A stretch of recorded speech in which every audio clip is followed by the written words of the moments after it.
Marcus slammed his fist against the workbench so hard the tools rattled. The photograph in his hand. His daughter's face, frozen in time, stared back at him.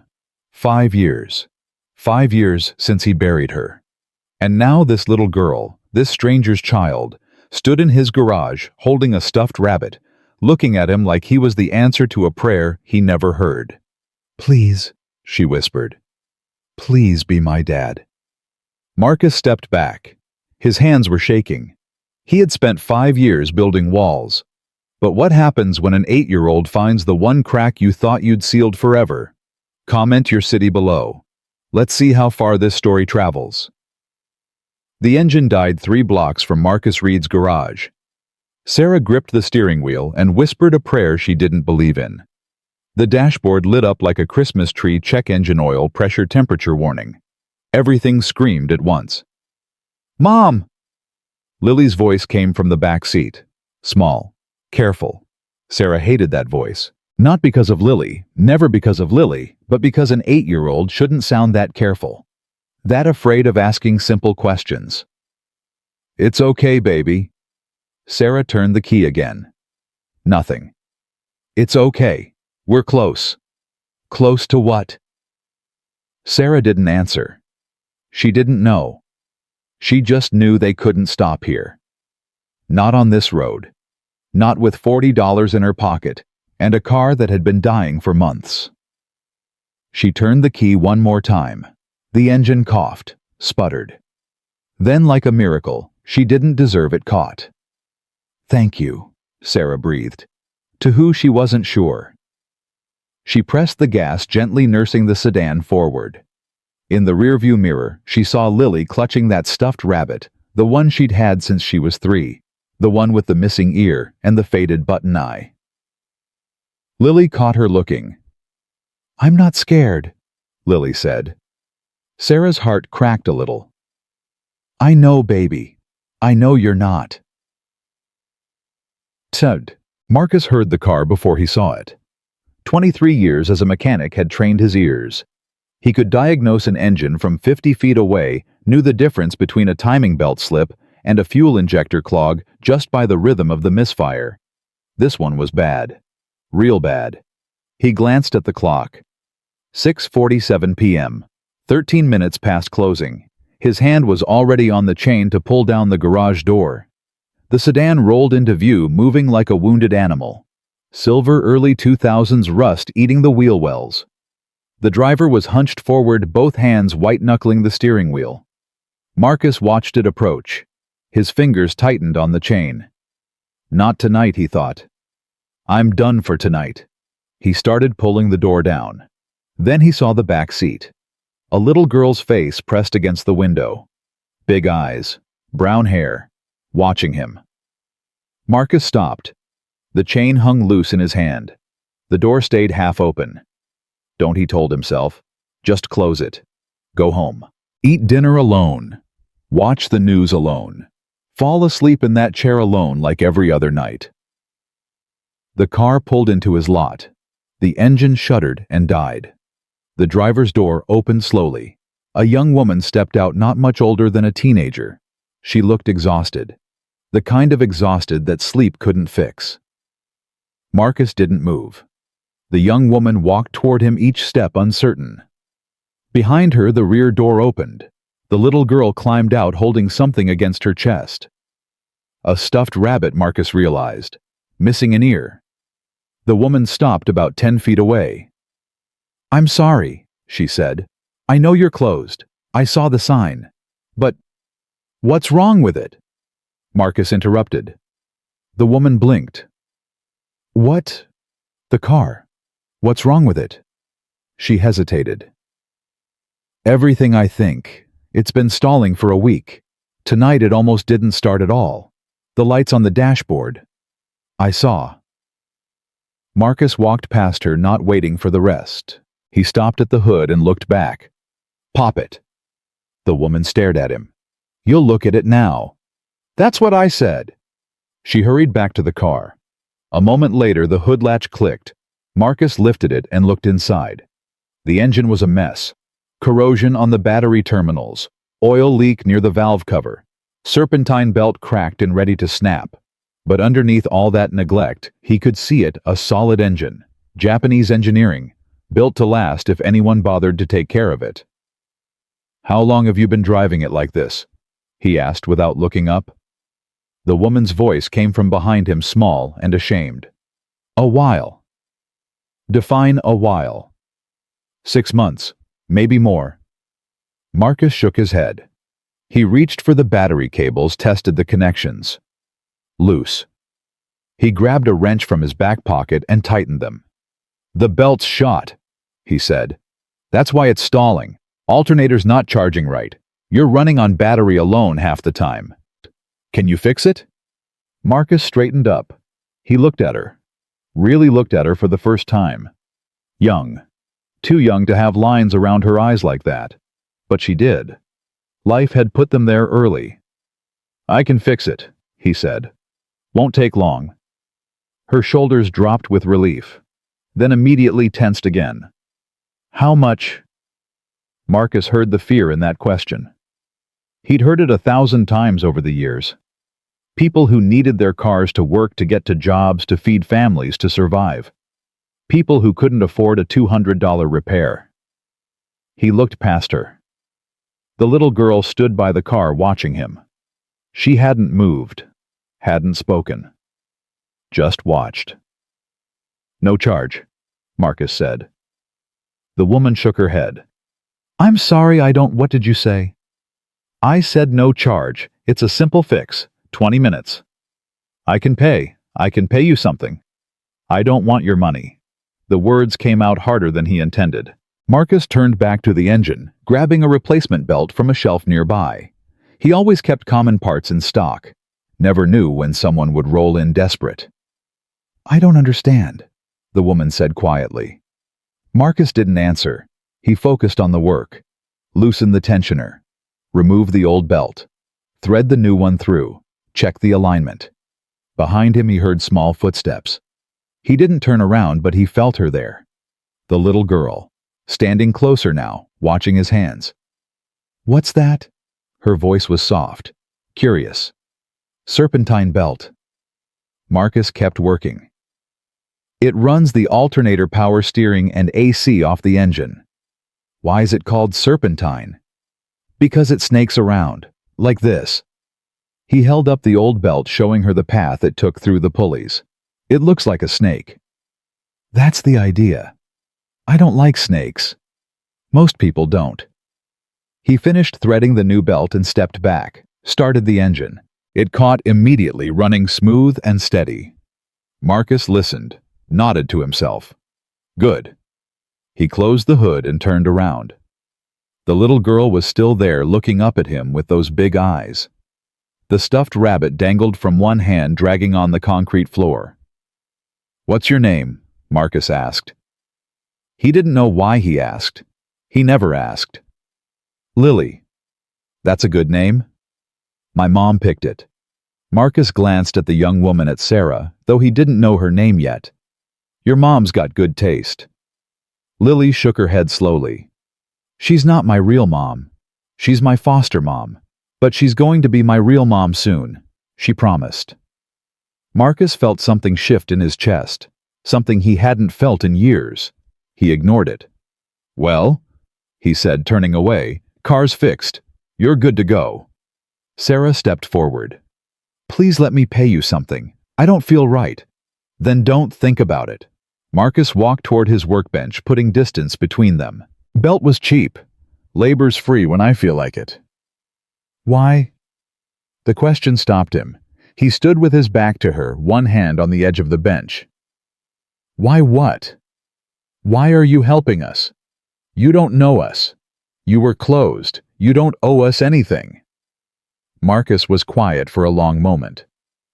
"My daughter," he said finally. "She used to ask me that.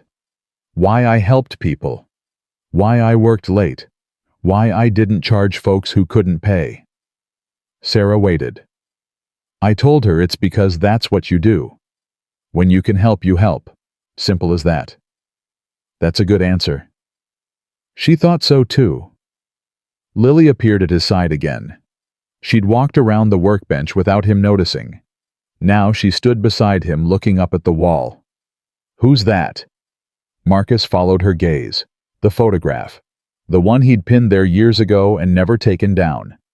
A younger version of himself holding a little girl on his shoulders, both of them laughing. "That's Emma," Marcus said. His voice was steady, but it cost him. "My daughter." "She looks nice." "She was." Lily tilted her head. "Was—" Marcus didn't answer. Sarah moved forward quickly. "Lily, sweetheart, let's go. We need to let Mr.—" She paused. "I'm sorry, I don't know your name." "Marcus. Marcus Reed. We need to let Mr. Reed close up. It's late." Lily didn't move. She was still looking at the photograph, her small face thoughtful. "She's in heaven," Lily said quietly. "Isn't she?" Marcus felt the words hit him like a punch. He gripped the edge of the workbench. "Lily." Sarah's voice was firm now. "We're going." "It's fine," Marcus said. His voice was rough. "Yeah, kid. She's in heaven." Lily nodded slowly. Then she did something Marcus didn't expect. She reached out and touched his hand. Just briefly. Just for a second. Her small fingers against his calloused, grease-stained skin. "I'm sorry," she said. "I know what that feels like. My first mom is in heaven too." Marcus couldn't speak, couldn't move, couldn't breathe. Sarah stepped forward gently, taking Lily's hand. "Come on, sweetheart. Let's go." She guided Lily toward the car but paused at the door. "Thank you, Mr. Reed, for everything. I don't know how to. I'll find a way to repay you. Don't worry about it. I mean it." Marcus nodded once. "I know you do. That's why I'm not worried." Sarah opened the passenger door for Lily, then walked around to the driver's side. The engine started on the first try, smooth and strong. Marcus watched them pull away. The silver sedan moved out of the lot, turned onto the main road, and disappeared. The garage fell silent. Marcus stood there for a long time. The smell of oil and rubber surrounded him. The fluorescent lights hummed overhead. Everything was exactly the same as it had been an hour ago, but something had changed. He looked at the photograph on the wall. Emma's face, her smile, her eyes that were so much like his. "5 years," he said to the empty garage. 5 years, and I'm still not used to it." He walked to the light switch, stopped, looked back at the spot where Lily had stood. "I know what that feels like. An 8-year-old shouldn't know that feeling. No child should." Marcus turned off the lights and pulled down the garage door. The chain rattled in the darkness. The lock clicked into place. He walked to his truck, climbed in, and sat behind the wheel without starting the engine. The parking lot was empty. The road was quiet. The whole world felt quiet. Marcus reached into his shirt pocket and pulled out his wallet. Inside, behind his license, was another photograph. Smaller. Older. Emma, on her 6th birthday, chocolate cake smeared across her face, laughing so hard her eyes were squeezed shut. He looked at it for a long time. Then he put it back. Started the truck. Drove home. The house was dark when he arrived. It was always dark. He'd stopped leaving lights on years ago. What was the point? There was no one waiting. He heated up leftover chili, ate it standing at the counter, and washed the bowl by hand. Then he sat in his recliner, turned on the news, and let the noise fill the silence. But he wasn't listening. He kept thinking about Lily, about the way she'd touched his hand, about the words she'd said with such simple, devastating honesty. "I know what that feels like." Marcus closed his eyes. When he opened them, the news had ended. Some late-night show was on, the host laughing at something that wasn't funny. He turned off the TV and went to bed. That night, for the first time in months, Marcus dreamed of Emma. Across town, Sarah pulled into the parking lot of their apartment complex. The building was old, the paint peeling, but it was theirs. Well, hers. But she was making it theirs. "We're home," she said.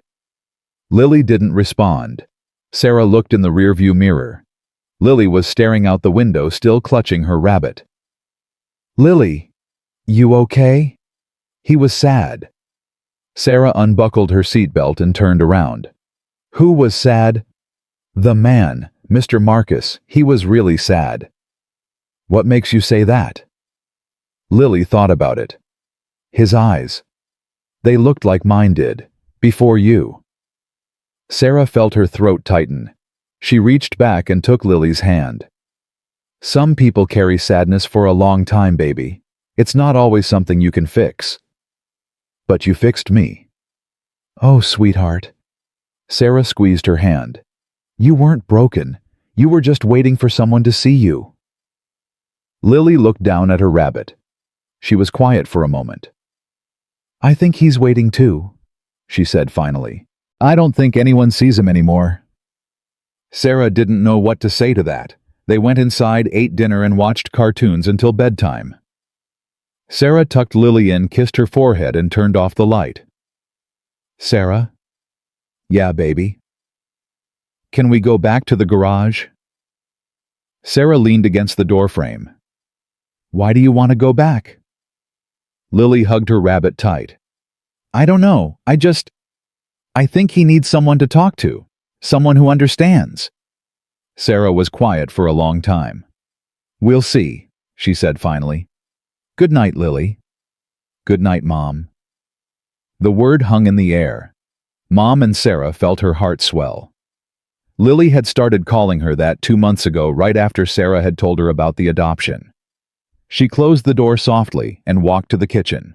The apartment was small, cluttered with second-hand furniture and dollar store decorations.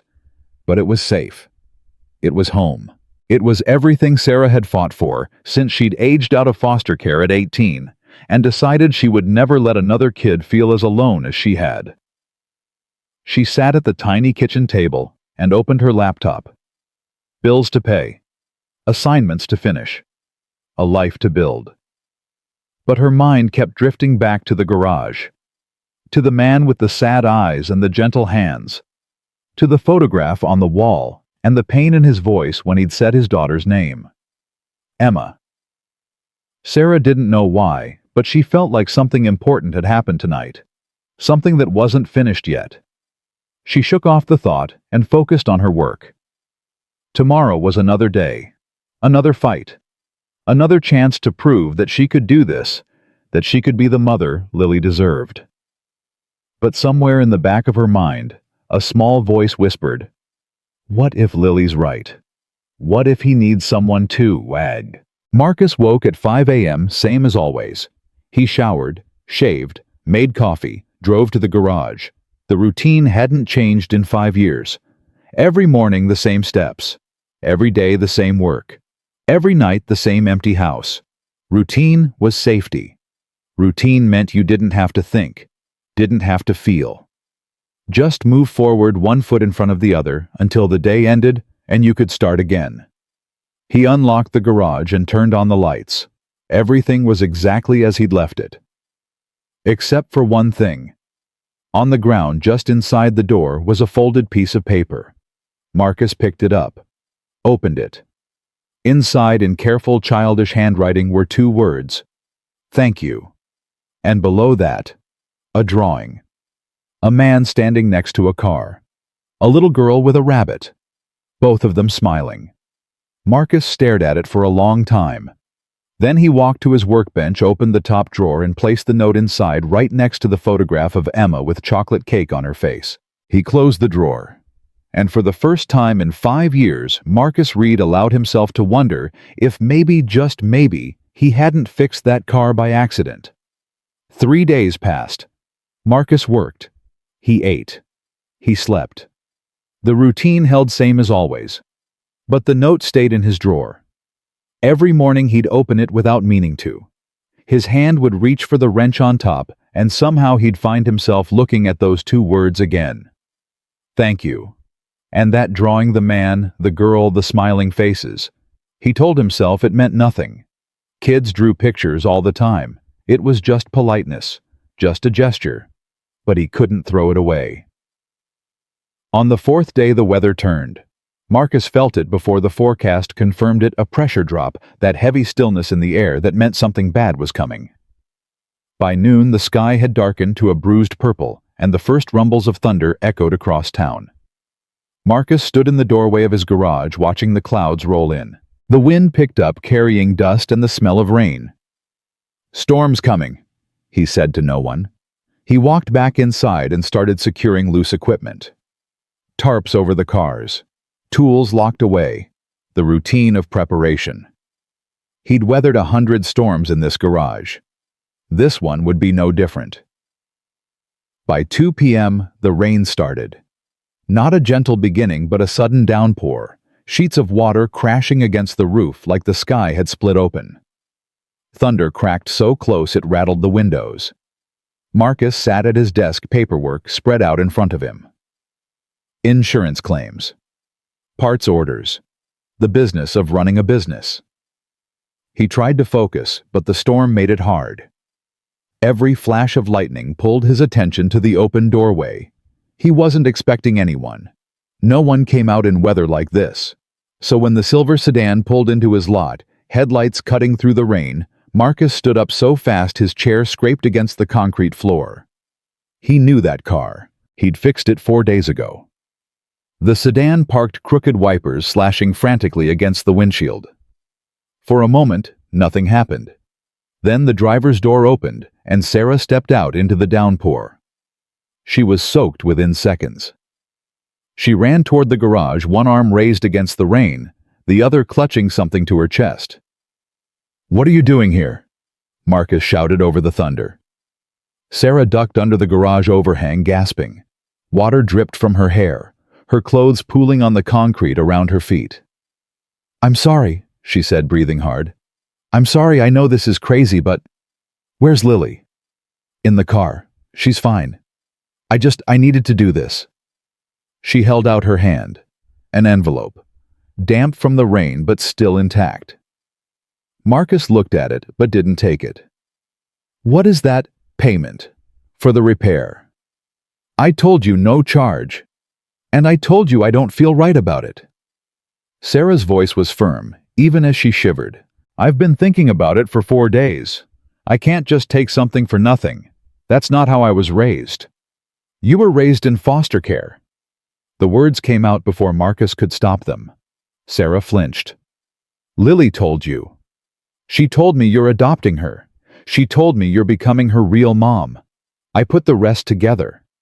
Sarah lowered the envelope slowly. "So you understand. I've spent my whole life relying on other people's charity. Group homes, government checks, hand-me-downs. I swore when I turned 18 that I would never take anything I didn't earn. This isn't charity. Then what is it?" Marcus didn't have an answer. He looked past her at the sedan, still running, wipers still going.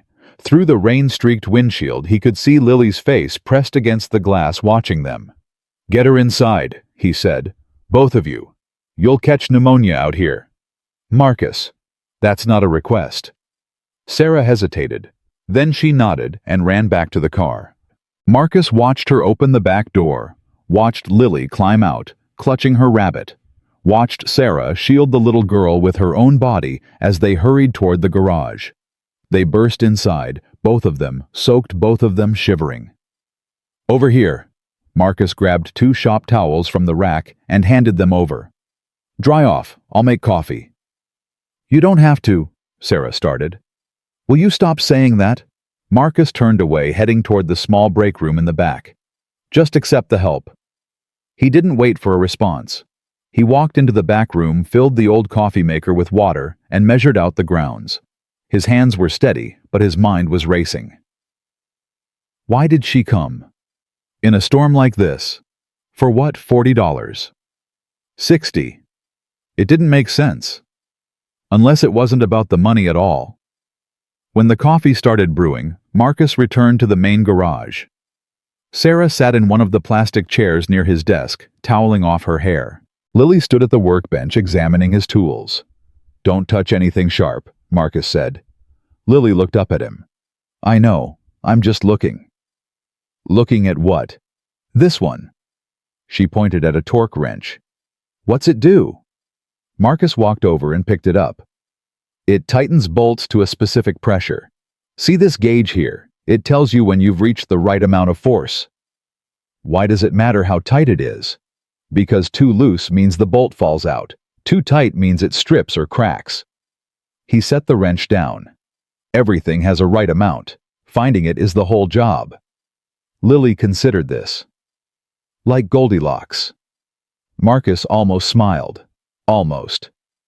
Yeah, like Goldilocks. Sarah watched them from across the room. She'd stopped drying her hair, the towel forgotten in her lap. Something shifted in her expression, surprise maybe, or recognition. She likes you, Sarah said quietly. Marcus shook his head. She likes tools. Big difference. No, I've seen her with other adults. Teachers, social workers. She's polite, but she keeps her distance. She doesn't ask questions, not like this. Marcus looked at Lily, who had moved on to examining a socket set, carefully picking up each piece and studying it. She asked about Emma, he said. The other night. Sarah nodded slowly. She told me. In the car on the way home. What did she say? That you were sad. That she recognized the look in your eyes. The coffee maker beeped. Marcus turned toward the sound, grateful for the escape. Coffee's ready, he said. He poured 2 cups, handed one to Sarah. She took it with both hands, wrapping her fingers around the warmth. Thank you. Marcus nodded and sat down across from her. The rain hammered the roof above them, a constant roar that made the world outside feel very far away. How old was she? Sarah asked. Marcus knew who she meant. 8, same as Lily. What happened? He stared into his coffee. Black. No sugar. The way he'd always taken it, the way Emma used to tease him about. You drink motor oil, Daddy. Cancer, he said. The word tasted bitter. Leukemia. They caught it late. We had 11 months from diagnosis to... He stopped. Breathed. 11 months. Sarah didn't say anything. She didn't offer condolences, didn't say she was sorry, didn't try to fill the silence with empty words. She just sat there holding her coffee, letting him speak or not speak. Marcus appreciated that. More than she knew. Her mother left when Emma was 3, he continued. Said she wasn't cut out for the whole family thing. Moved to California. Sent birthday cards the first 2 years, then nothing. He shook his head. It was just me and Emma after that. 6 years. Just the 2 of us. You raised her alone. I raised her. Yeah. He looked up. Same as you're doing with Lily. Sarah's jaw tightened. It's not the same. I'm not her real mother. I'm just...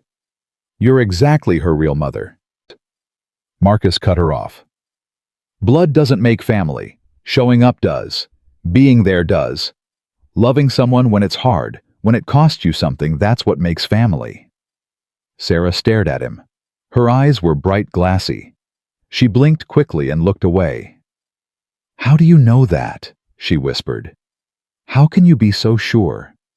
Because Emma wasn't my biological daughter either. The words landed like a thunderclap. Sarah's head snapped back toward him. What? Marcus leaned back in his chair. Her mother, my ex-wife, she was already pregnant when we got together. Some guy who took off the moment he found out. I married her anyway. Signed the birth certificate. Raised Emma as my own from day one. I didn't. Lily never mentioned. Lily doesn't know. Nobody does. I never told anyone. Never mattered. He took a long drink of coffee. Emma was my daughter. Period. Doesn't matter who provided the DNA. I was there for every fever, every nightmare, every first day of school. I taught her to ride a bike. I held her hand when she was scared.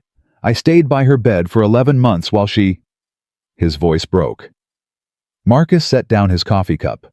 His hand was shaking. Across the room, Lily looked up from the tools. She'd stopped examining them. She was watching Marcus now, her small face serious. Are you okay? She asked. Marcus cleared his throat. Yeah, kid, I'm fine. You don't look fine. You look like you need a hug. Sarah started to speak, probably to stop her, but Lily was already moving. She walked across the garage, her wet sneakers squeaking on the concrete, and stopped in front of Marcus. She held up her stuffed rabbit. Mr. Buttons makes me feel better when I'm sad, she said. Do you want to hold him? Marcus looked at the rabbit. Missing ear, faded eye, threadbare fur. Loved almost to destruction. That's okay, he said. You keep him. But you're sad. Sometimes grown-ups are sad, Lily. It's normal. My first mom used to be sad too. Lily's voice was matter-of-fact, the way children speak about terrible things. Before she went to heaven, she cried a lot. I didn't know how to help her. Marcus felt something crack inside him. A wall, a barrier, something he'd built 5 years ago and reinforced every day since. Did you try? He asked. Lily nodded. I made her drawings. I brought her flowers from the yard. I told her I loved her every day, even when she didn't answer. That was enough, Lily. That was more than enough. But she still left. The words hung in the air. Rain roared outside. Thunder shook the walls. Marcus looked at this little girl, this 8-year-old, who had already lost more than most people lose in a lifetime. And he saw Emma. Not her face, not her eyes, but her spirit. That same quiet strength. That same stubborn hope. It wasn't your fault, he said. You know that, right? Whatever happened to your first mom, it wasn't because you didn't love her enough. It wasn't because you failed. Sometimes people leave and there's nothing we can do to stop it. Lily clutched Mr. Buttons tighter. Do you promise? I promise. Cross your heart. Marcus hesitated. Then he drew an X over his chest. Cross my heart. Lily stared at him for a long moment. Then without warning she stepped forward and wrapped her arms around him. Marcus froze. He hadn't been hugged in 5 years. Hadn't allowed anyone close enough to try. His arms hung at his sides, useless, uncertain. But Lily didn't let go. And slowly, carefully, Marcus raised his hands and placed them on her back. Sarah watched from across the room, tears streaming silently down her face. The hug lasted only a few seconds. Then Lily stepped back, wiping her nose with the back of her hand. See? She said. Hugs help. Marcus couldn't speak. His throat was too tight. He just nodded. Lily looked around the garage, then back at Marcus. Can you teach me something about fixing stuff? What do you want to learn? Anything. I just like how quiet it is when you work. Like the problems go away while your hands are busy. Marcus stood up. His legs felt unsteady, but he moved toward the workbench anyway. Come here, he said. Lily followed. He picked up an old radio from a shelf, something a customer had left behind years ago, never claimed. The casing was cracked, the antenna bent. This doesn't work, he said. Hasn't for a long time. You want to help me see if we can bring it back? Lily's eyes widened. Really? Really? But you have to listen carefully. Do exactly what I say. No shortcuts. I promise. All right. Marcus handed her a small screwdriver. First, we open it up, gently. 4 screws, 1 in each corner. Lily took the screwdriver like it was something precious. She studied the radio, found the first screw, and began to turn it. Marcus watched her work. Her small hands were steady, careful, patient in a way most kids weren't. Behind them, Sarah stood up quietly. She walked to the doorway and looked out at the storm. The rain was still falling hard, but the thunder had moved further away. Storms feel less scary, Lily said suddenly, still focused on the screws, when someone knows how to fix things. Marcus paused. What do you mean? Lily didn't look up. When I was little, I used to hide under my bed during storms. My first mom didn't know what to do. She was scared too. She removed the second screw and set it aside. But you're not scared. You know how everything works. If something breaks, you can fix it. Not everything can be fixed, Lily. I know. She moved to the third screw. But it helps to be with someone who tries. Sarah turned from the doorway. She looked at Marcus, and their eyes met. He saw something in her expression he hadn't expected. Not pity, not gratitude. Something deeper. Recognition, maybe. Understanding. They were both broken, Marcus realized. All three of them were. But broken things didn't always stay broken. Sometimes they found each other. Sometimes they learned to fit together in new ways. The rain began to slow. Lily removed the fourth screw and carefully lifted the back panel of the radio. Inside, a tangle of wires and circuits waited. "What now?" she asked. Marcus leaned over her shoulder. "Now we look. We study. We find what's wrong." "How do we know what's wrong?" "We look for what doesn't belong. Corrosion, loose connections, burnt-out parts." He pointed at a small capacitor. "See that the top is bulging. That means it's blown. Can we replace it?" "We can try." For the next 30 minutes, Marcus taught Lily about circuits. He showed her how electricity flowed, how components worked together, how a single broken part could silence an entire system. She listened intently, asked questions, and remembered every answer. Sarah sat nearby, silent, watching. At some point, she stopped crying. At some point, she started smiling. When the rain finally stopped, the radio sat on the workbench reassembled. Marcus plugged it in. "Ready?" he asked. Lily nodded, bouncing slightly on her toes. Marcus turned the dial. Static. Then slowly, a voice broke through a country station, some old song about highways and heartbreak. Lily gasped. "It works? We fixed it?" "You fixed it," Marcus corrected. "I just supervised." "We fixed it together." Lily grinned up at him, a real full childlike grin. "Can I take it home?" Marcus glanced at Sarah. She shrugged. "If it's okay with him." "It's yours," Marcus said. "You earned it." Lily clutched the radio to her chest, then ran to Sarah. "Mom, look, I fixed it. I really fixed it." Sarah hugged her tight. "I saw baby. You were amazing." Marcus watched them. Mother and daughter. Not by blood, but by choice. By love. By showing up. Just like him and Emma. The thought didn't hurt as much as he expected. It still hurt. It would always hurt. But there was something else now. Something lighter. Sarah looked up at him over Lily's head. "Thank you," she said. "For what?" "For seeing her. Really seeing her." Sarah's voice wavered.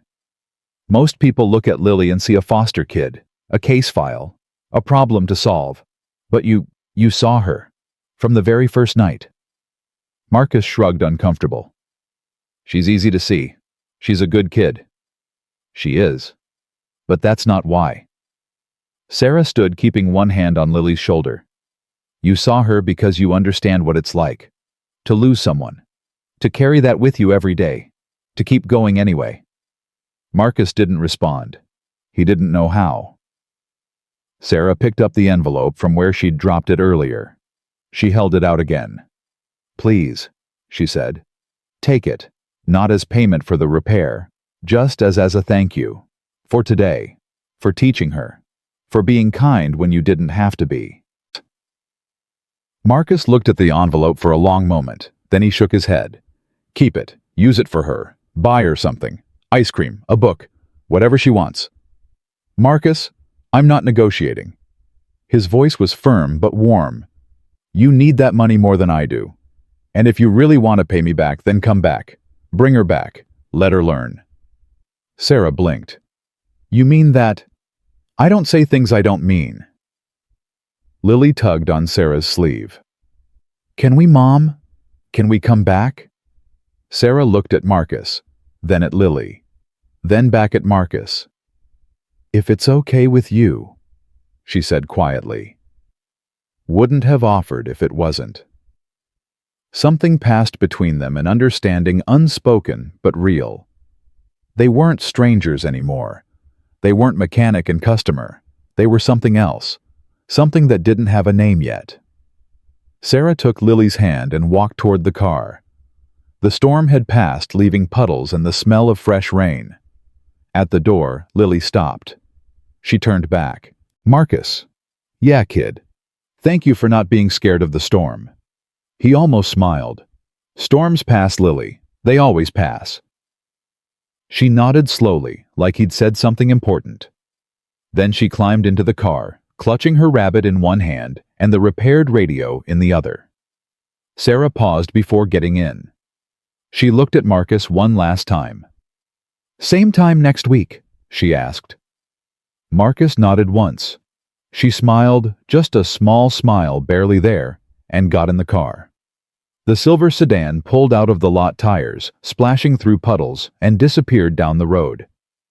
Marcus stood in the doorway of his garage, watching until he couldn't see them anymore. The air smelled clean, washed, new.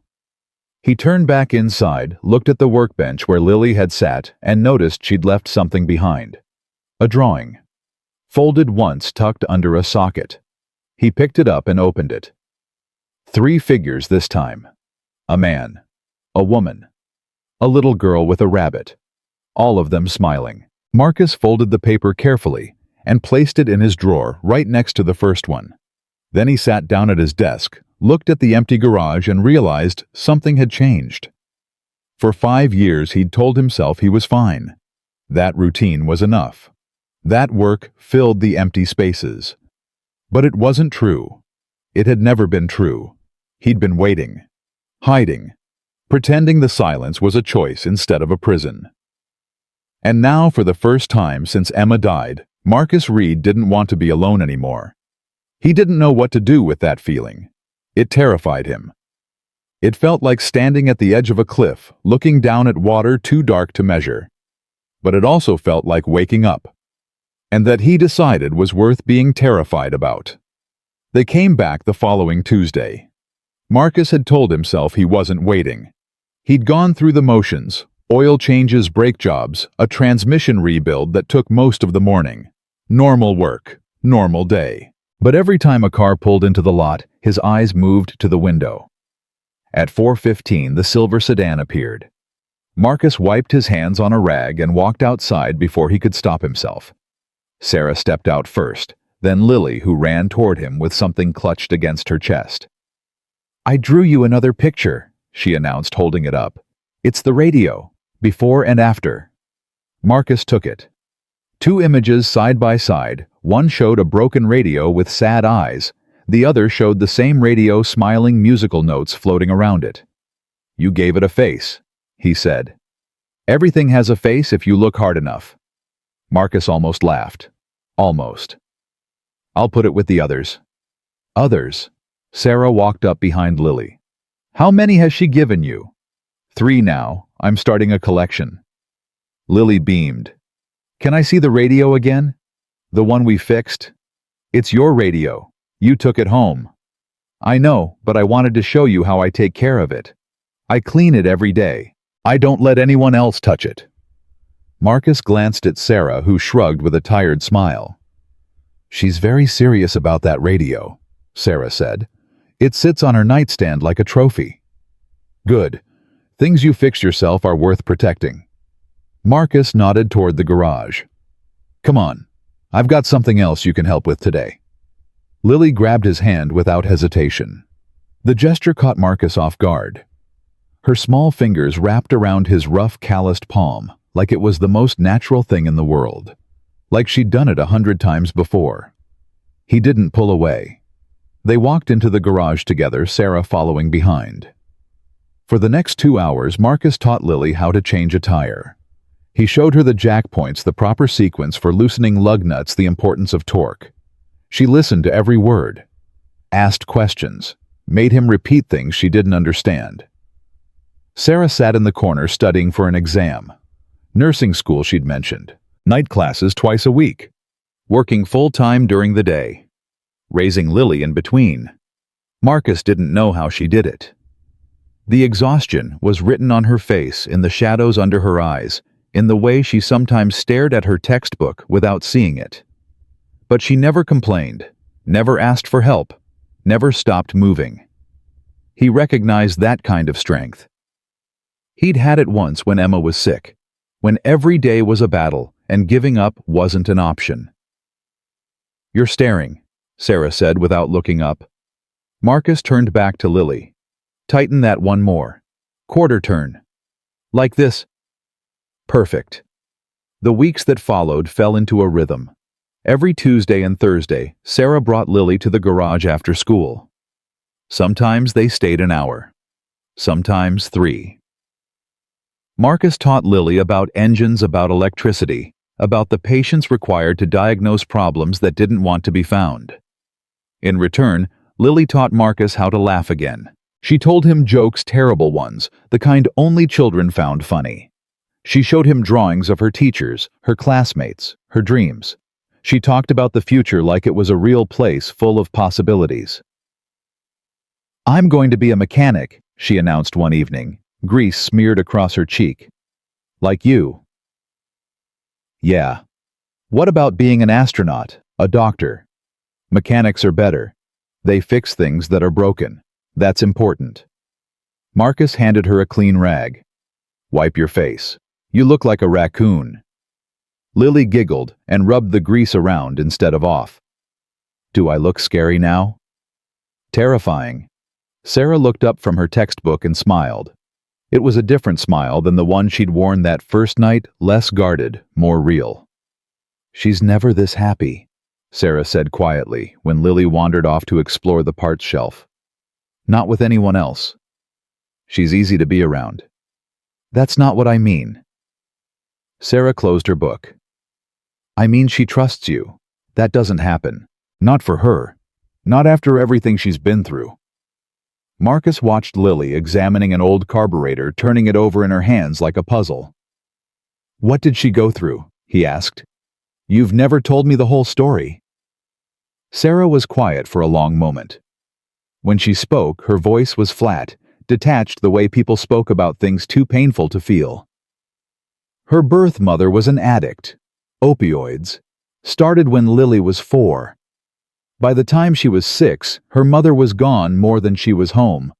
Lily learned to feed herself, dress herself, get herself to school. She was basically raising herself while her mother chased the next high. Marcus felt his jaw tighten. Where was the father? Prison. Armed robbery. He's been gone since Lily was 2. She doesn't remember him. What happened to the mother? Overdose. Lily found her. Sarah's voice cracked slightly. She was 7 years old, came home from school and found her mother on the kitchen floor. Called 911 herself, sat with the body until the paramedics arrived. Marcus closed his eyes. He thought of Emma at 7 playing in the yard, laughing at cartoons, believing the world was safe and good. Lily had never had that, not for a single day. She went into the system after that, Sarah continued. 3 foster homes in 1 year. None of them worked out. She was too quiet, too withdrawn. They didn't know what to do with a kid who didn't cry, didn't ask for anything, just sat in the corner and watched. And then she came to you. And then she came to me. Sarah looked across the garage at Lily, who was now trying to figure out how the carburetor fit together. I wasn't planning to adopt. I was just doing emergency foster care to help pay for school. But Lily, she was different. She looked at me the first night and said, "Are you going to leave too?" "What did you tell her?" I told her no. I told her I wasn't going anywhere. Sarah's eyes glistened. That was 18 months ago. She's held me to that promise every single day. Marcus understood now. The careful way Lily spoke. The way she watched adults for signs they might disappear. The way she clung to things, her rabbit, her radio, her routines. She wasn't just a child who'd lost her mother. She was a child who'd learned that love was temporary. That people left. That trusting anyone was a risk she couldn't afford. And yet she'd trusted him. From the very first night when she'd touched his hand and told him she knew what sadness felt like. "Marcus," He looked at Sarah. "Thank you," she said, "for giving her this, for giving her you." Marcus didn't know what to say. He just nodded and went back to work. The weeks turned into a month. Then, 2. Marcus found himself looking forward to Tuesdays and Thursdays in a way he hadn't looked forward to anything in years. The garage felt different when Lily was there alive somehow. Full. He started keeping snacks in the break room. Juice boxes, crackers, things a kid would like. He told himself it was practical. She got hungry, that was all. But he knew the truth. He was building something. A routine, a connection. Something that felt dangerously close to family. One Thursday, Lily arrived with a school project. "It's a family tree," she explained, spreading the poster board across Marcus's desk. "I have to fill in all the branches." Marcus looked at the diagram. Mother, father, grandparents, siblings. "That's a lot of branches," he said. "I know. It's hard because I don't have a lot of people." Lily pointed to one box. "This is where Sarah goes. She's my mom now." "And here," Marcus pointed to the empty box beside it. Lily shrugged. "That's supposed to be for a dad, but I don't have one of those." Marcus felt something tighten in his chest. "What are you going to put there?" "I don't know. Maybe I'll just draw a question mark." She looked up at him. "Do you think that's okay? To have a question mark where a dad should be?" Marcus crouched down to her level. "I think," he said slowly, "that families don't always look like the pictures in books. Some families have 2 moms. Some have 2 dads. Some have grandparents or aunts or uncles instead. And some families are built from people who found each other. Like you and Emma." The question hit him like a punch. "Yeah?" he managed. "Like me and Emma?" Lily studied him with those old wise eyes. "Did Emma have a dad on her family tree?" "She had me." "But you said she wasn't your—" Lily stopped searching for the word. "Your biology." "Biological. And no, she wasn't. But I was still her dad. Because I chose to be." Lily considered this. "So dads can be chosen." "The best ones are." She looked back at her family tree at the empty box beside Sarah's name. She didn't say anything else. Just picked up her marker and started working on a different branch. But Marcus saw her glance at him.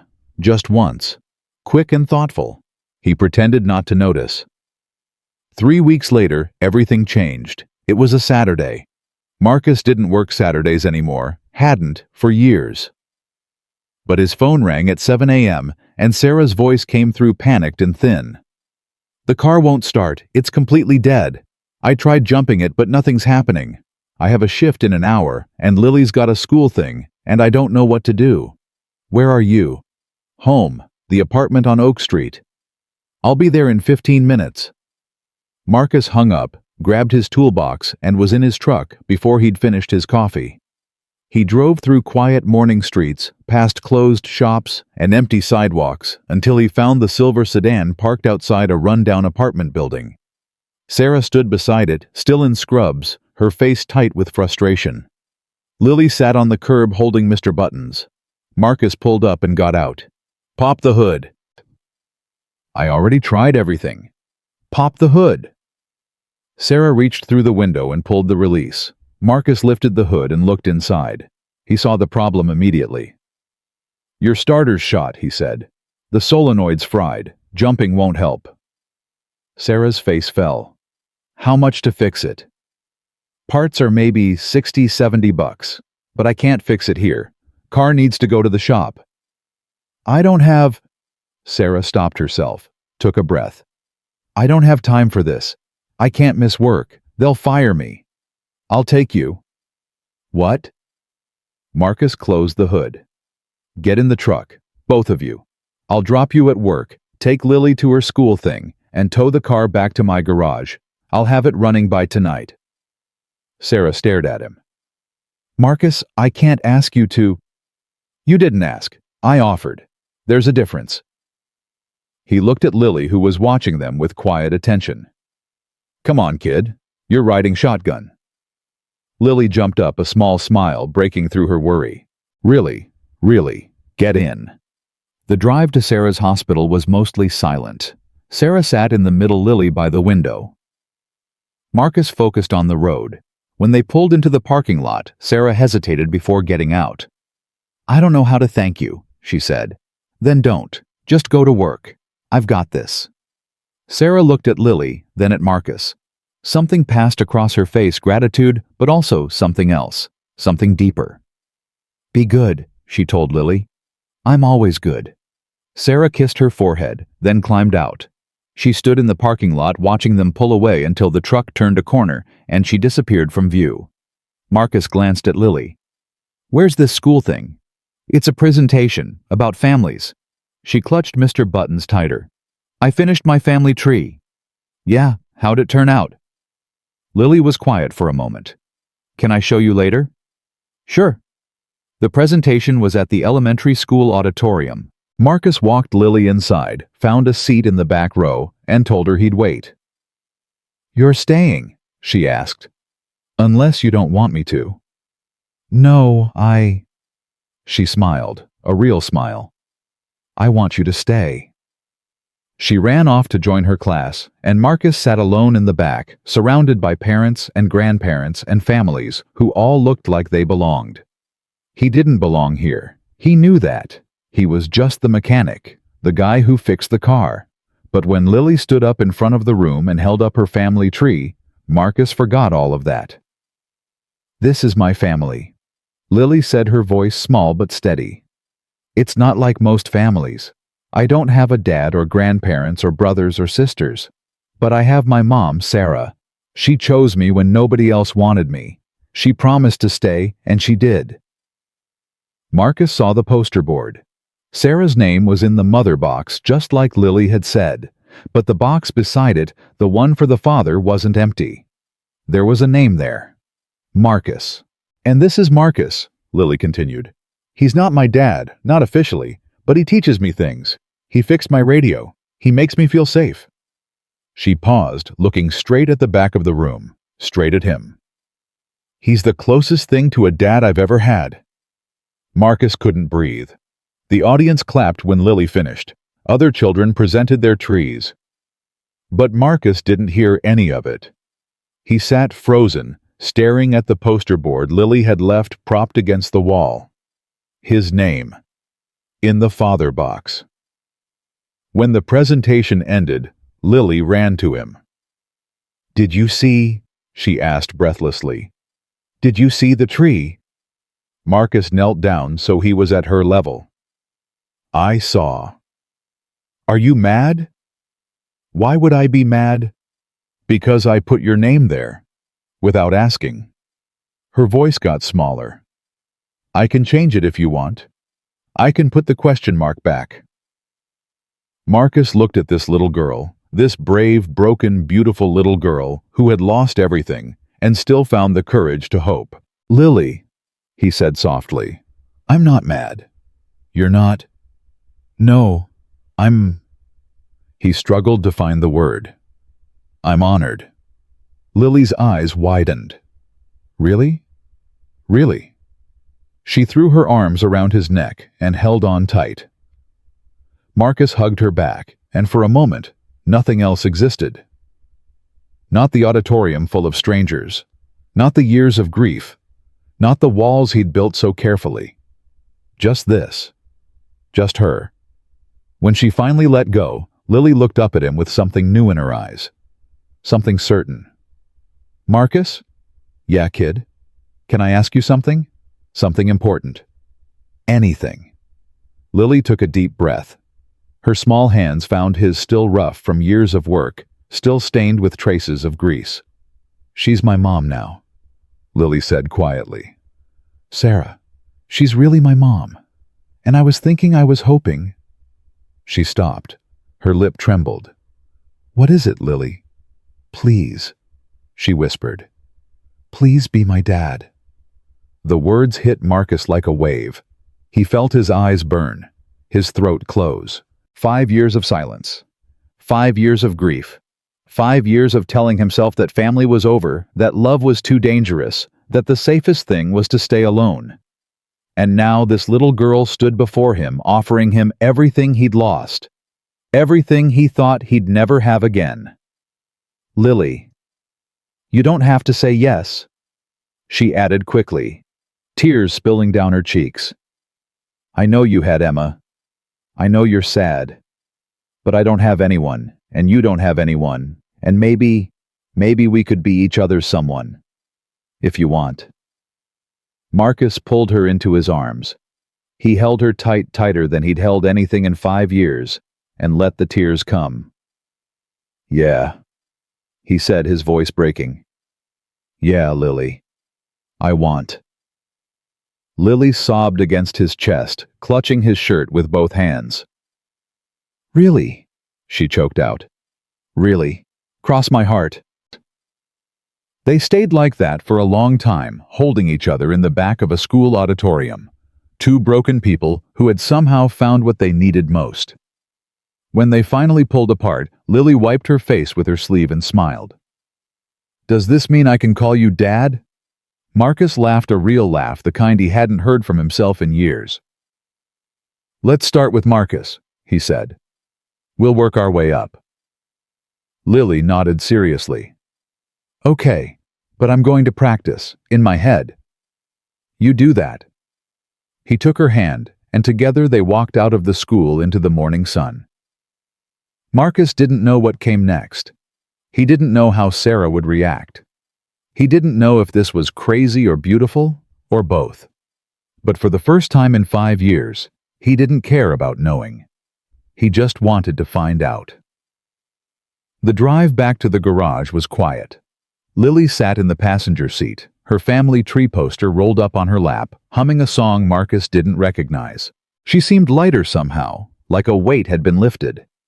Like saying those words, "Please be my dad," had released something she'd been carrying for years. Marcus wished he felt the same. Instead, his hands gripped the steering wheel too tight. His mind raced through 1,000 thoughts, none of them landing. What had he done? What had he promised? He'd said yes to an 8-year-old girl in the back of a school auditorium, and now what? He didn't know how to be a father again. He'd barely survived being one the first time. When Emma died, something inside him had died too. He'd buried it along with her in that small plot at the edge of town where he never visited because visiting meant admitting she was really gone. And now Lily wanted him to resurrect it, to become something he'd sworn he'd never be again. "Marcus." He glanced at her. "Yeah. Are you okay? You look funny." "I'm fine, just thinking." "About what?" "About how I'm terrified. About how I don't know if I can do this. About how the last time I loved someone like this, it destroyed me." "About your car," he said instead. "Still need to fix it." "Oh." Lily nodded, accepting the lie. "Will it take long?" "Couple hours. Should have it done before your mom gets off work." Lily smiled at the word. Mom. Like it was still new and precious. Like she couldn't quite believe she got to say it. Marcus pulled into the garage lot and parked. He'd need to get his tow truck drive back to the apartment, drag the sedan over. Work. Action. Something to do with his hands while his mind spun in circles. "Can I help?" Lily asked. "With the tow, number 2 dangerous. But you can stay here while I go get it. Watch the shop." Lily's eyes widened. "Really, by myself?" "You're not by yourself. Tommy's in the back working on a transmission." Marcus pointed toward the rear of the garage where his only employee, a quiet man in his 60s, was bent over an engine block. "He'll keep an eye on you, but don't touch anything." "I know, I never touch anything." Marcus raised an eyebrow.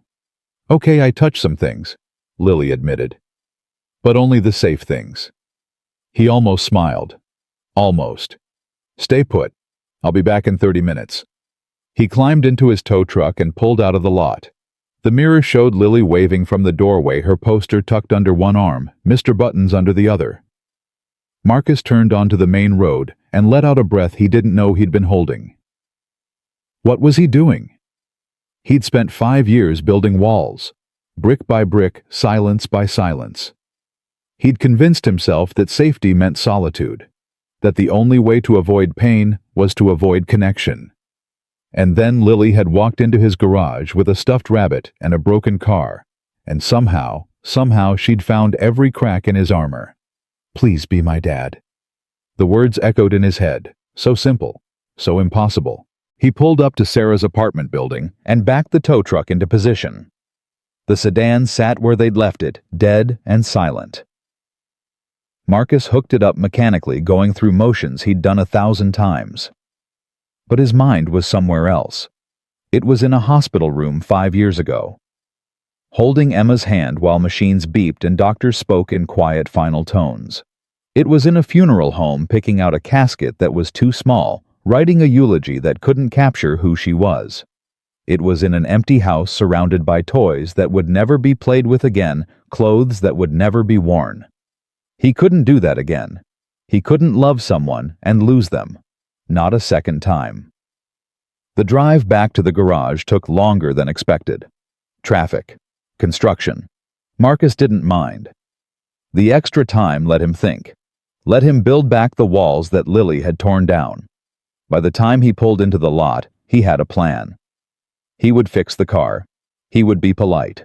He would keep his distance. Whatever had happened at the school, whatever he'd promised, he would walk it back. Gently. Carefully. He would explain that he'd gotten caught up in the moment. That he cared about Lily, but caring and committing were different things. That he wasn't ready. Might never be ready. It would hurt her.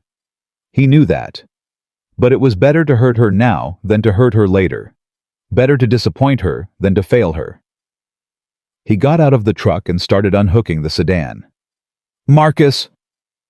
Lily ran out of the garage, her face bright with excitement. "Tommy let me help.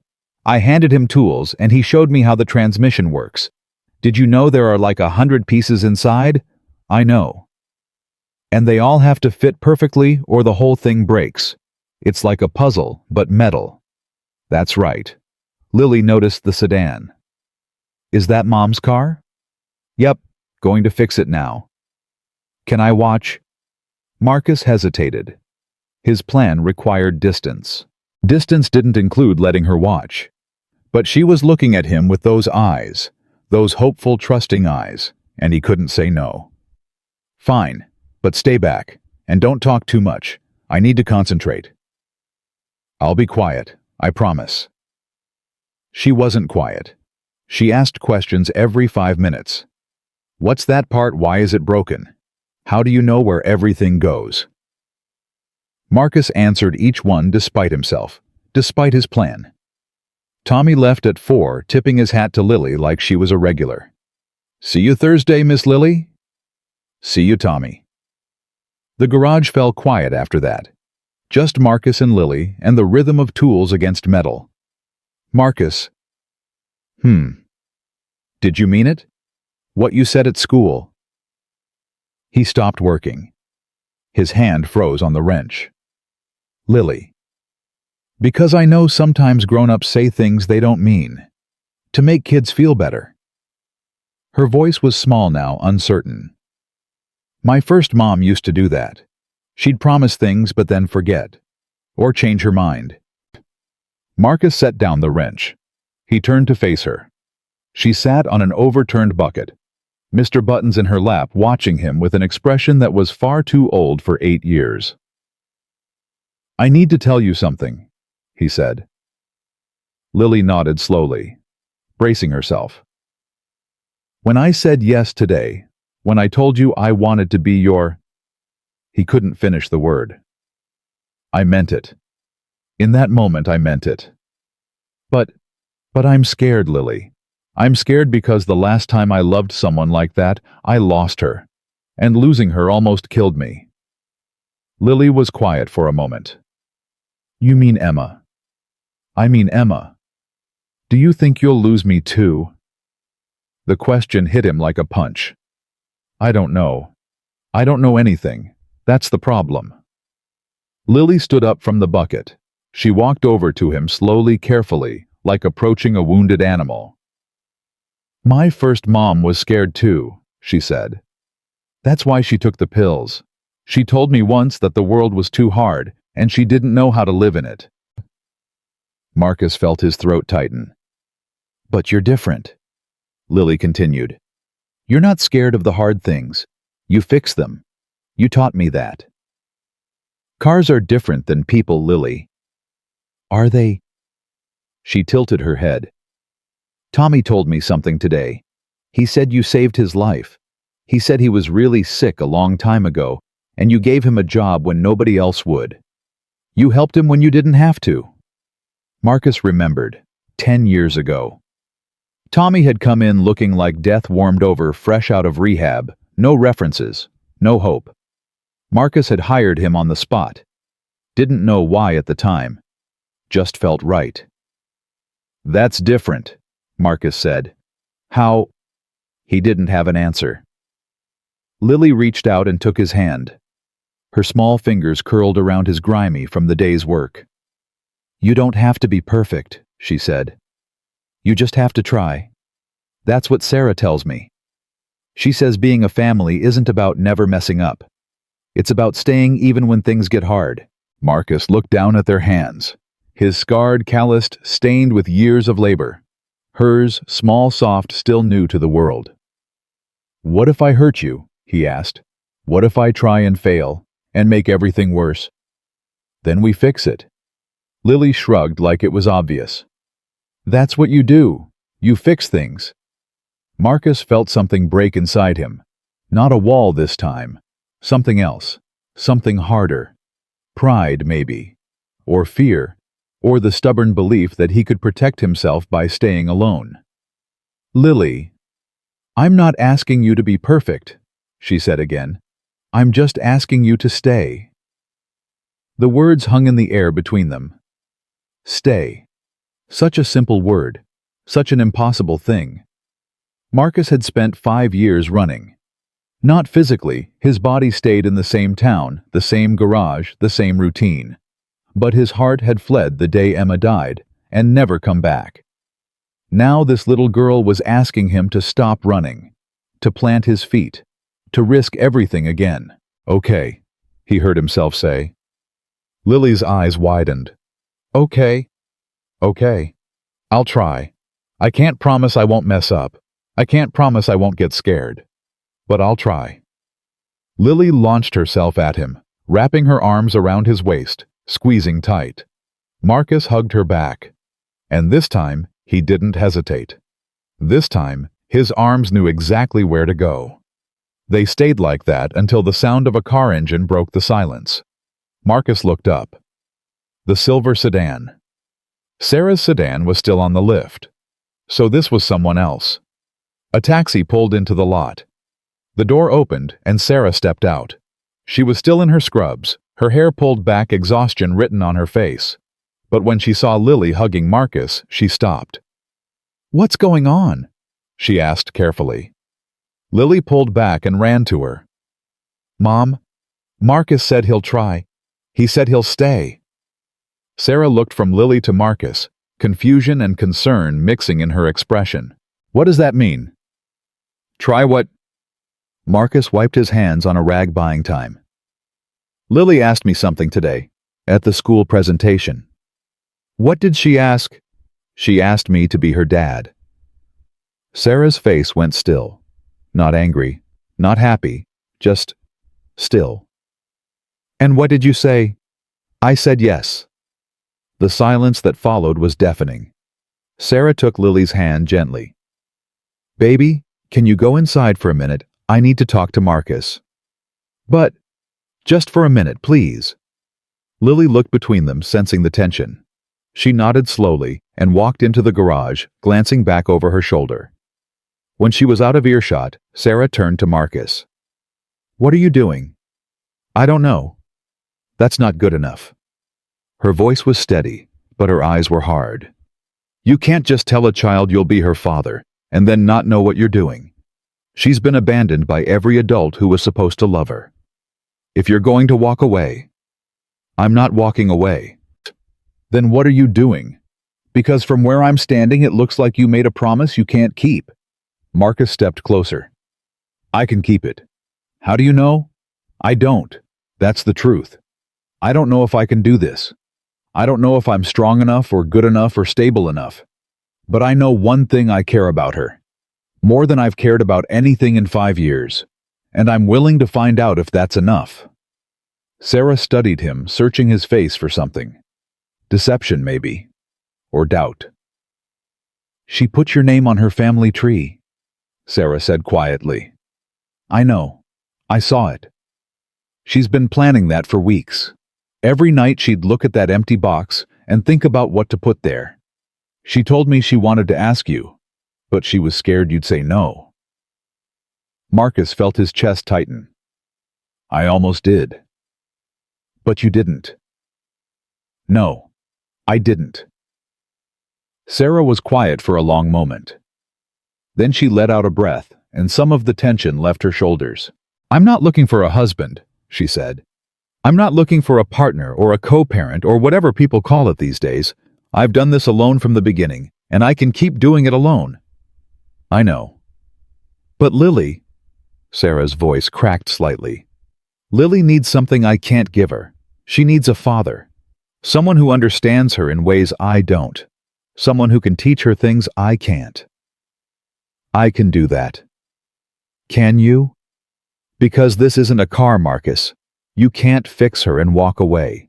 She's a person. She remembers everything. Every promise. Every disappointment. Every time someone told her they loved her and then left. I'm not going to leave. You don't know that. Yes, I do. Marcus stepped closer. I know it because I've already left. 5 years ago when Emma died, I left. Not the town, but everything else. I checked out. I went through the motions of living without actually being alive. And for 5 years that was fine. That was safe. He paused, gathering his thoughts. But then Lily showed up, and she looked at me like I was someone worth trusting. Like I could still matter to someone. And I realized I don't want to be safe anymore. I want to be alive. Even if it hurts. Even if I lose again. Sarah's eyes glistened. She blinked quickly, looking away. I don't know how to do this, she admitted. I don't know how to let someone help. Neither do I. But Lily told me something today. She said being a family isn't about never messing up. It's about staying when things get hard. Sarah laughed, a short, surprised sound. She told you that? She's a smart kid. She gets it from me. Marcus smiled. Actually smiled. I believe that. They stood there in the middle of the parking lot, the sun beginning to set behind them. Two people who had every reason not to trust, finding reasons to try.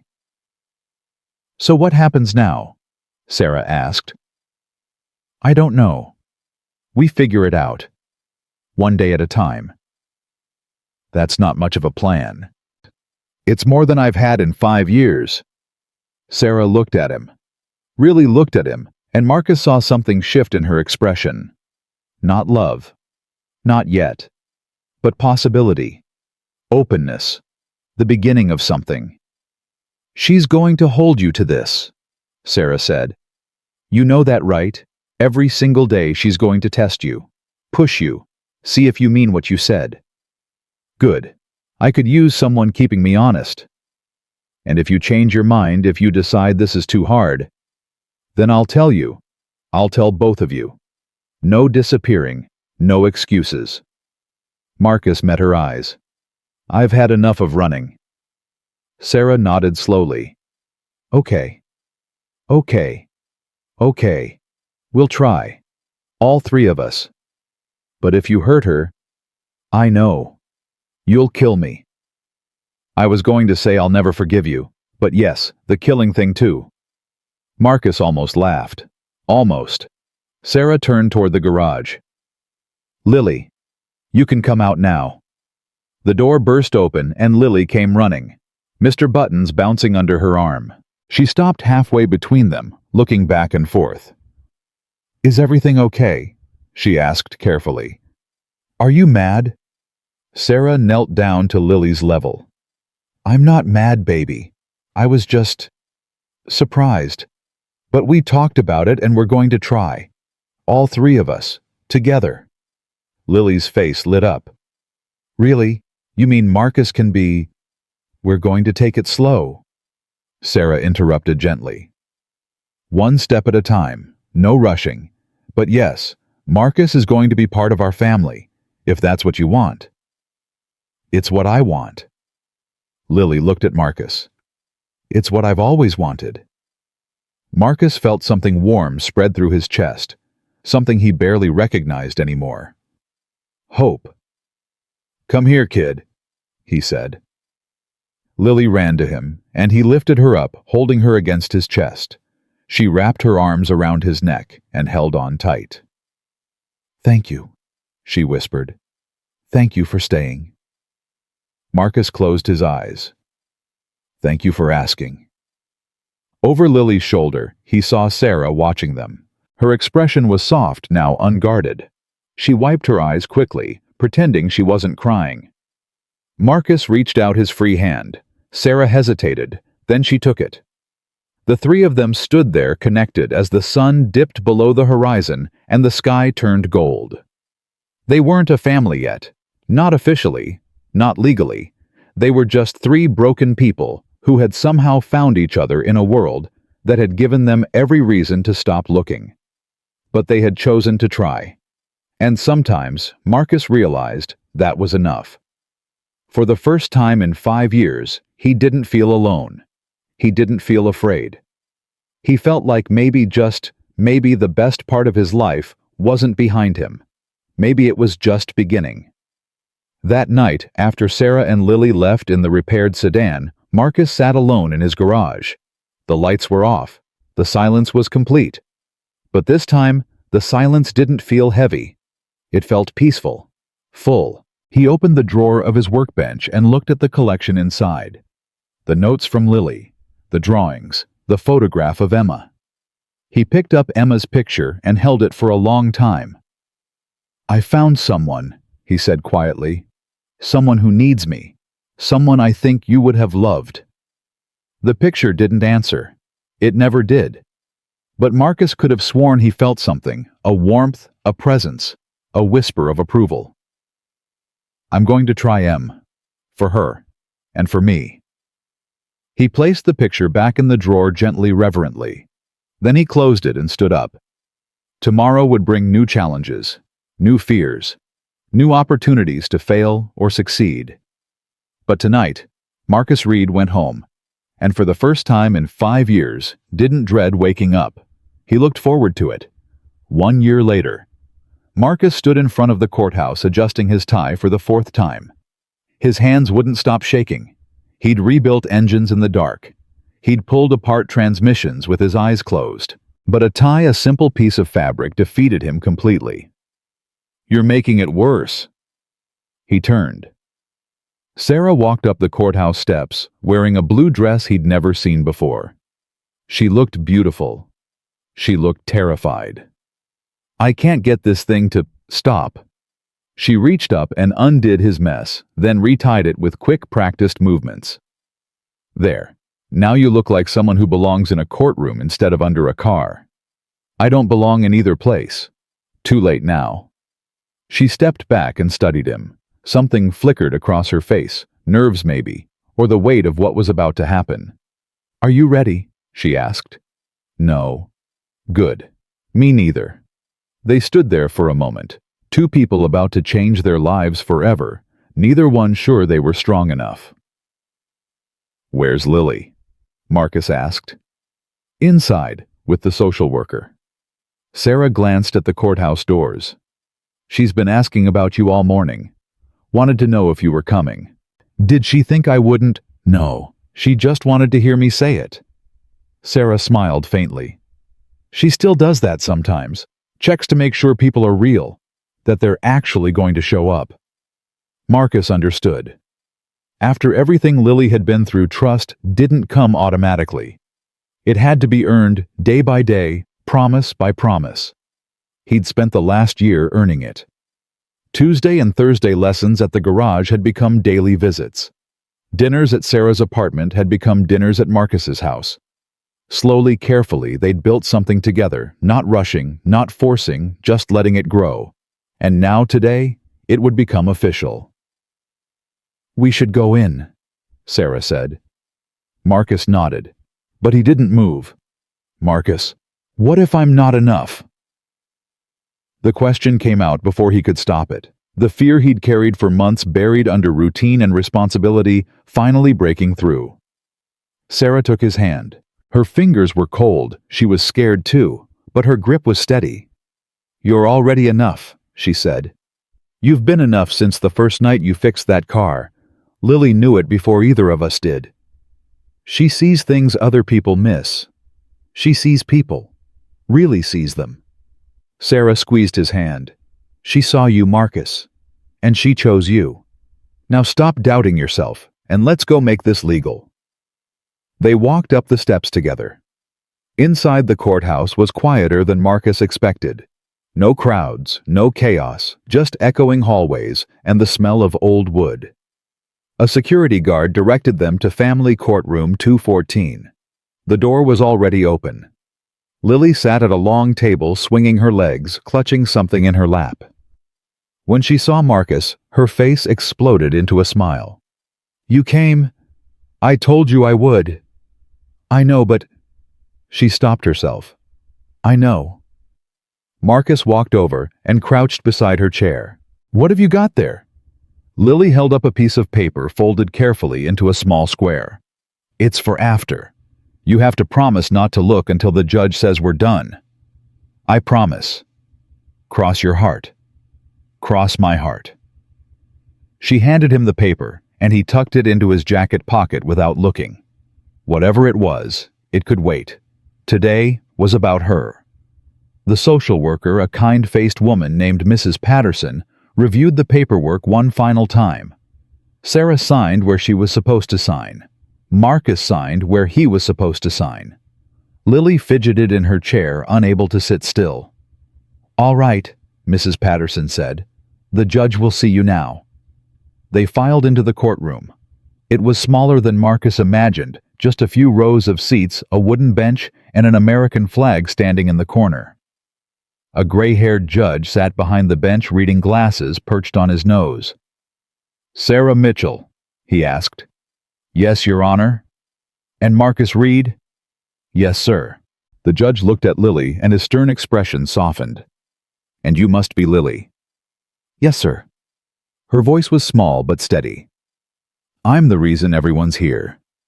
The judge smiled. "You are indeed." He shuffled some papers. "I've reviewed this case thoroughly. I've spoken with social workers, teachers, and counselors. I've read the reports, the recommendations, and the home studies." Marcus held his breath. "In my 30 years on this bench, I've seen a lot of families, traditional families, blended families, families that looked perfect on paper but fell apart the moment things got hard." The judge paused. "And I've seen families like yours, built not from obligation but from choice, not from blood but from love." Sarah reached over and took Marcus's hand. "Mrs. Mitchell, you came into Lily's life when she had every reason to stop trusting adults. You made her a promise, and you kept it. Day after day, month after month, you showed her that some people mean what they say." Sarah's eyes glistened. She nodded, but didn't speak. "Mr. Reed." The judge turned to Marcus. "Your story is remarkable. A single father who lost his daughter and closed himself off from the world. A man who had every reason to stay isolated to protect himself from more pain." He paused. "But you didn't. When this little girl asked you to be her father, you said yes. Not because it was easy, but because it was right." Marcus felt his throat tighten. "Lily." The judge's voice gentled even further. "Do you understand what's happening today?" Lily nodded. "Sarah's going to be my real mom, and Marcus is going to be my real dad, for real and forever." "That's right. And once I sign these papers, it's permanent. No more foster care, no more uncertainty. You'll be a family legally and completely." He leaned forward. "Is that what you want?" Lily looked at Sarah, then at Marcus, then back at the judge. "It's what I've always wanted," she said. "I just didn't know it existed until I found them." The courtroom was silent. The judge cleared his throat, and Marcus could have sworn his eyes were wet.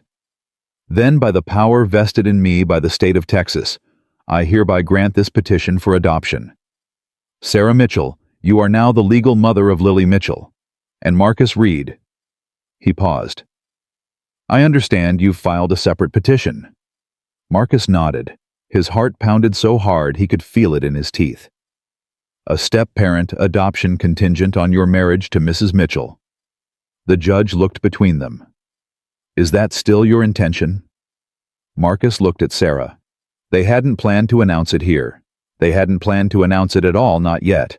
But the judge had seen the paperwork, seen the future they were building. "Yes, Your Honor," Marcus said. "It is." Lily's head snapped toward him. "Wait, what?" Sarah laughed, a nervous, surprised sound. "We were going to tell you after you're getting married." Lily's eyes went wide.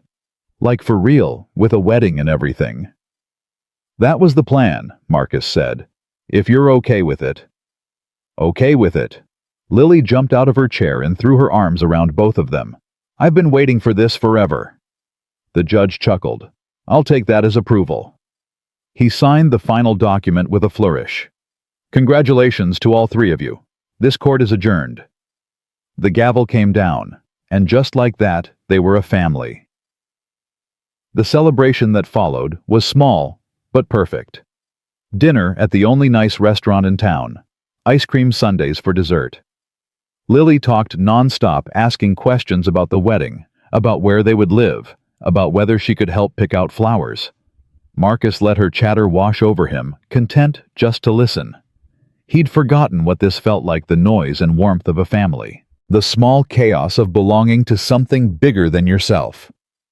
After dinner, they drove back to Marcus's house. It wasn't much, a modest ranch-style place on a quiet street, but over the past few months, it had started to feel like something more. Lily had her own room now, decorated with pictures she'd drawn and tools Marcus had given her. Sarah had started leaving things behind: a sweater, a book, a coffee mug that lived permanently on the kitchen counter. They weren't just visiting anymore. They were moving in. "I'm going to put on my pajamas," Lily announced, already running toward her room. "Don't start any important conversations without me." Sarah laughed and settled onto the couch.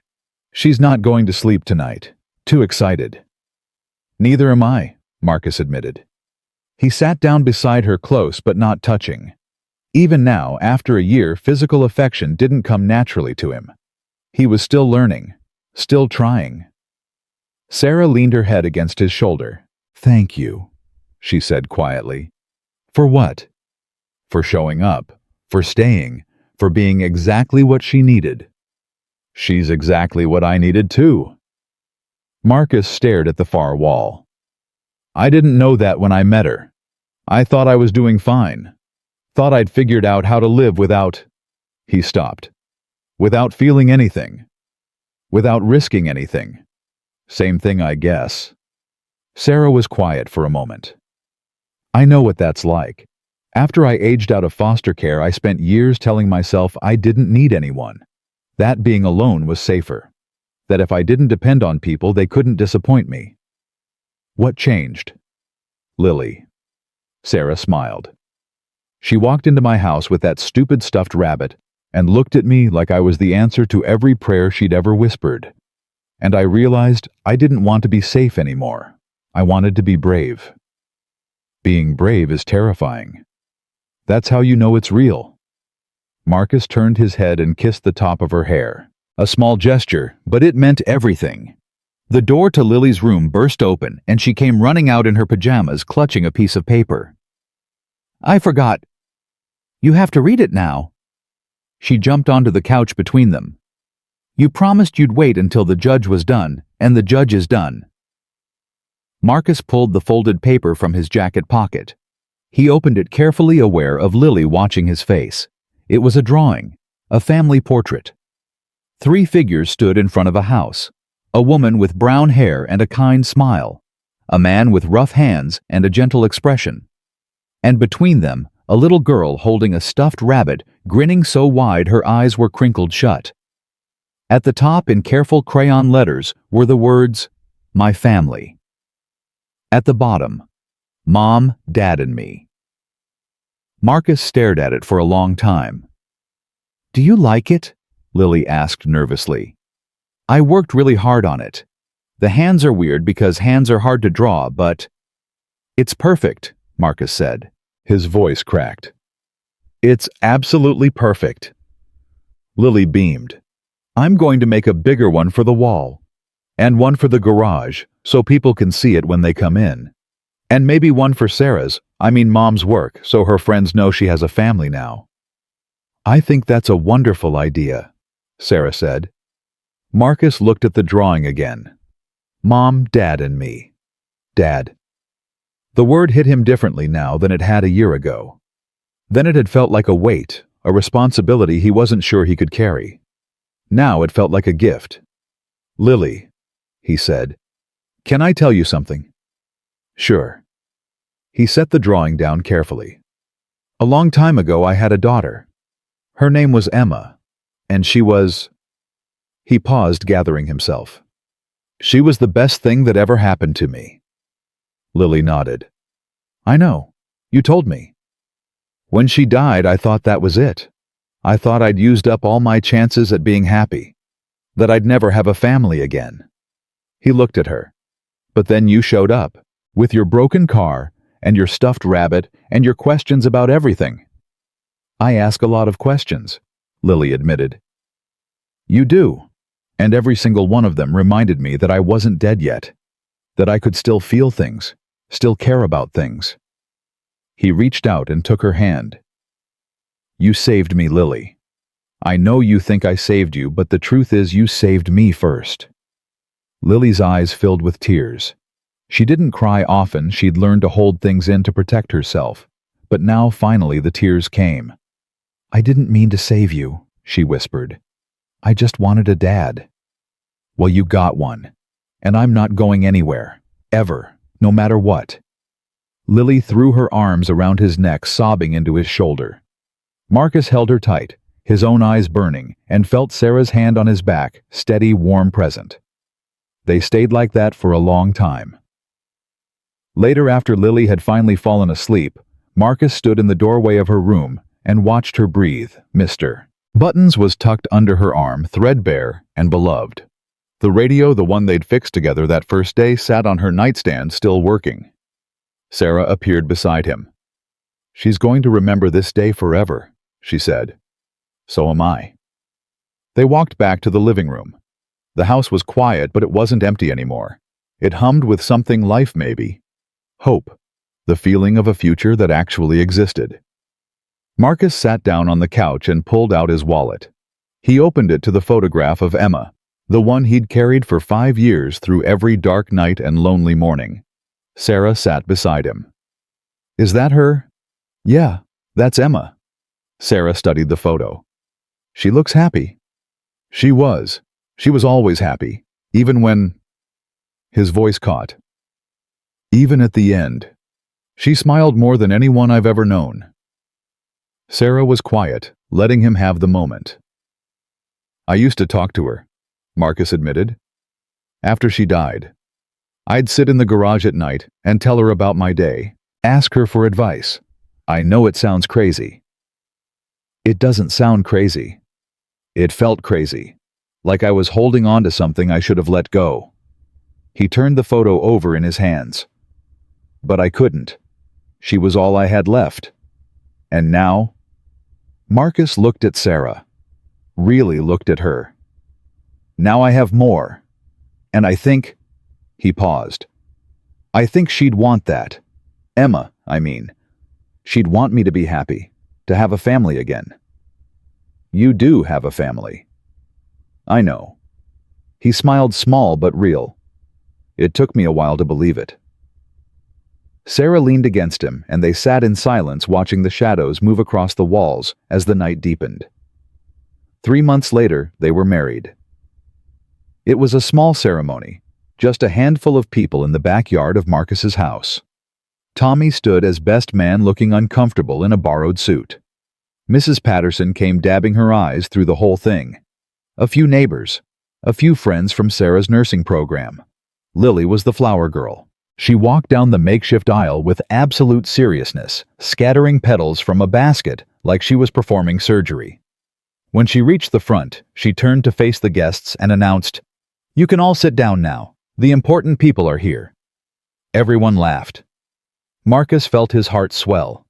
The vows were simple. No poetry, no grand gestures. Just two people promising to show up for each other day after day for the rest of their lives. "I spent a long time being afraid," Sarah said, holding Marcus's hands. "Afraid to trust, afraid to hope. But you taught me that hope isn't about knowing everything will be okay. It's about deciding to try anyway." Marcus struggled to find words. Public speaking wasn't his strength, but he tried. "I'm not good at this," he started. "Talking, I mean. I'm better with my hands, with fixing things." He paused. "But you don't need fixing. Neither does Lily. You're both—" His voice cracked. "You're both perfect. And I'm going to spend the rest of my life trying to be worthy of you." The officiant pronounced them married. Marcus kissed Sarah while Lily cheered loud enough to wake the neighbors. That night, after the guests had gone and Lily had finally crashed from exhaustion, Marcus stood alone on his back porch, looking up at the stars. He thought about the journey that had led him here. The grief, the isolation, the silver sedan that had rolled into his garage on a random Tuesday, carrying two strangers who would change his life. He thought about Emma, about the years they'd had together, too few, but precious. About the way she used to laugh, the way she'd climb into his lap and demand stories, the way she'd fallen asleep in his arms on her last night, peaceful and unafraid. He thought about Lily, about her courage, her curiosity, her stubborn insistence that broken things could be fixed, about the way she'd looked at him from the very beginning, like she knew something he didn't. He thought about Sarah, about her strength, her sacrifice, her willingness to build a family from scratch with nothing but determination and love. 3 people, 3 broken stories, 1 improbable ending. The back door opened, and small footsteps padded across the porch. "Lily, you should be asleep." "I know, I just wanted to check." "Check what?" She stood beside him, looking up at the same stars. "That you're still here." "I'm still here." "Promise. Promise. Cross my heart." Lily nodded, satisfied. Then she slipped her hand into his small fingers against calloused palm and stood with him in the darkness. "Marcus." "Yeah, kid. Can I call you Dad now for real?" He'd been waiting for her to ask. Not pushing, not suggesting, just waiting until she was ready. "Yeah," he said. "You can call me Dad." Lily smiled, and in that smile, Marcus saw everything. The past, the present, the future. The pain and the healing. The loss and the love. "Okay, Dad," she said. "Good night." "Good night, Lily." She ran back inside, leaving him alone with the stars. Marcus stayed on the porch for a long time, breathing in the cool night air. He thought about all the years he'd wasted being afraid, all the walls he'd built to keep people out, all the silence he'd surrounded himself with thinking it was protection. It wasn't protection. It was a prison. And Lily had set him free. He walked back inside, turned off the lights, and climbed into bed beside Sarah. She stirred, reaching for him in her sleep, and he pulled her close. "Everything okay?" she murmured. "Everything's perfect." She settled against him, her breathing evening out as she drifted back to sleep. Marcus lay awake a little longer, listening to the quiet sounds of his house. Sarah beside him, Lily down the hall, a family whole and real. 5 years ago he had buried his daughter and decided that love was too dangerous, that the safest path was through life alone. He had been wrong. Love wasn't dangerous. Love was the point. The risk wasn't in losing people, it was in never letting them in at all. Marcus closed his eyes. He didn't know what tomorrow would bring. He didn't know what challenges waited, what struggles lay ahead. Life didn't offer guarantees, it never had. But he knew one thing with absolute certainty. He wasn't alone anymore. And that made all the difference. The little girl who'd asked him to be her dad had given him something he thought he'd lost forever. A reason to wake up. A reason to hope. A reason to believe that broken things could be made whole again. Family wasn't blood. Family wasn't obligation. Family was a choice you made every single day, with every word, every action, every moment you decided to stay. Marcus Reed had made his choice. And he would make it again tomorrow, and the day after, and every day for the rest of his life. Because that's what fathers do. They stay.